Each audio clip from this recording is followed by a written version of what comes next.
guys decided it for me. Here's the deal. I'm going to tell you a little story. I pride myself that nothing can happen on stage that will throw me off.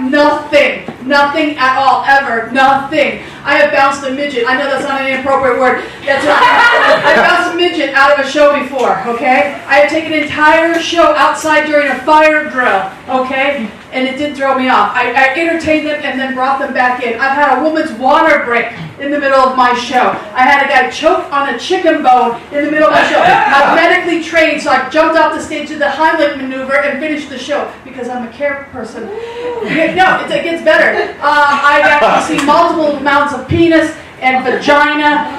Let me see. There was actually a show in Scotland I was doing. There was a happy hour upstairs, but during the show it wasn't happy hour, but the show was going on. We were going to lose out on happy hour prices upstairs. We couldn't have that, so I take the entire show upstairs so we could get happy hour prices upstairs.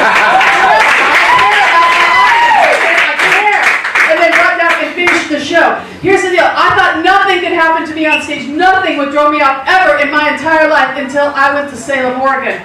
Okay? And here's the deal. I flew from Amsterdam, where I was doing some shows in Salem, Oregon, and you'd think the craziest shit in my life would have happened in Amsterdam, but it did not. They were very polite and nice people.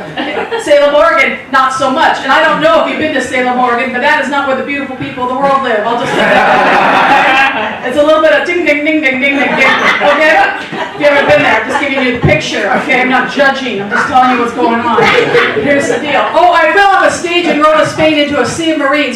5 or 6 feet in the air, didn't break a bone, got on stage and finished that show like a boss. I'm telling you right now. On stage to Salem, Oregon, okay? So I'm in Salem, Oregon. It's a theater show. There's about 300 people. There's couches in the front, and then it ramps up into this theater, okay? Just painting the picture for you. Alright?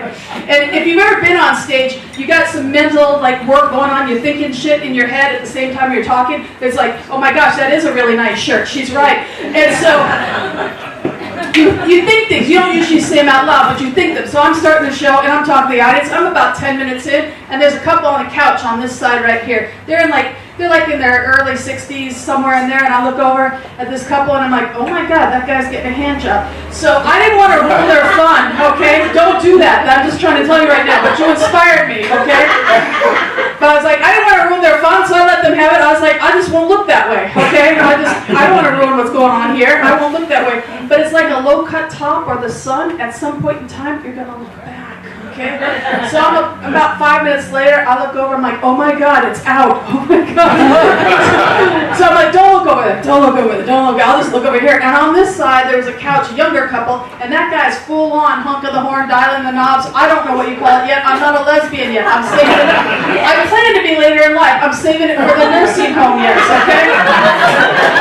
It's statistically 9 to 1. Women to men, you'll be dead, we got a date. So I'm still going to want to dance, that's all I'm saying, okay? So it starts to bleed to the front 2 rows. The first 2 rows, it's getting so sexy. It's full on, first 2 rows. And that's so crazy that I asked the back of the house if they could see this shit happen in the front of the house. I'm like, yeah. I was waiting for Ashton Kutcher to come out and tell me I was getting punked, okay? It got so bad that I started doing color commentary. I'm like, buddy, you're doing it wrong. Counterclockwise, okay? What I'm telling you fine people is 4 years ago now in Salem, Oregon is I made 30 people come, okay? So if you don't have a good time tonight, it's your fault, okay? That's what I'm saying, all right? Look at what you inspired. That's what happened there. What I was going to start with is a woman in my late 20s. Don't look down like I don't know, sir. I do. So late, it just blowing right through my 30s. I've noticed a few things have changed. When I was in my 20s, I used to use the F word. No big deal. F this, F that, F. You used it today, didn't you? I can tell. Yeah. Anyhow, now I can barely tolerate hearing that word and saying it makes me nauseous. I don't try to say it. It's a good word. I'll be like...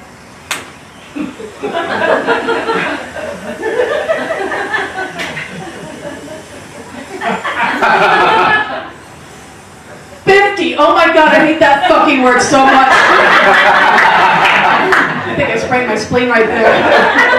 The problem is you men, no matter what your age is, all of you want the little 20-year-olds. They're adorable. I want one too, actually. I am old enough now, I know how to direct traffic. But there's advantages. I'll just tell you right now, there are advantages of dating a more mature female. You date a woman my age, guess what? You don't need to talk to us. That's what friends are for. You guys looking very uncomfortable sitting through two women right there that are like looking over him and talking right now. You date a woman my age, guess what? There's a good chance I can pay for my own shit. How about that? Number one reason you may want to look to a more mature female for the hookup, because after making sweet love to an older lady, we are never going to look at y'all doe-eyed